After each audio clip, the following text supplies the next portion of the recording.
Тэгээ оюун эрдэнэ гишүүн маань бас одоо парламентын засаглалыг одоо унгаах гэж алгуулах гэж бямцагт дарга гэж одоо бас ярьсан та бүхэн мэдж байгаа. Тийм зүйл байхгүй. Тэгээ парламентын засаглалыг бэхжүүлэх, тийм үү? Ардчилсан парламентынхаа төлөвлөлтийг сайжруулах, энэ дээр одоо сонгодог парламентыг бий болгох тал дээр одоо их хурлын гишүүн болсон цагаасаа ийм байр суурьтай байсан. Одоо ч гэсэн байр суурьтай хэвээрээ байгаа.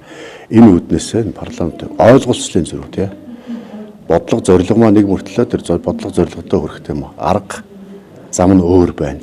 Тийм болохоор бас ойлголцлын зөрүү байгаа учраас ойлголцлын зөрүүгээ бид бас ярилцсан. Ингээд үндснээс парламентын засаглал хэрэг яаж бэхжүүлэх вэ? Ардчилсан парламентаа яаж те илүү одоо цахилгаан баттай хариуцлагатаас нэр хүндтэй болгох уу гэдэг дээр хамтарч ажиллахаар болоод одоо оюун эрдэнэ гишүүнийг яг энэ чиглэлээр энэ зорилгоор ажлын хэсэг байгуулад ахлуулсан байгаа. Одоогоор одоо ажлын хэсэг маань дөнгөж одоо тийм байгуулагдаад одоо судалгааны шатандаа явуулж ямар нэгэн байдлаар тодорхой шийдэл одоо хуулийн төсөл болон тодорхой бодлого танилцуулаагүй байна. Тэндээс тодорхой цаг хугацаа орно. Нэлээд сайн судлах ёстой. Тийм болохоор бол энэ ойлголцлын зөрүүг гаргахад одоо ерөнхийлөгчийн санаачилсан хуулийг орж ирэх хүртэл тийм үү.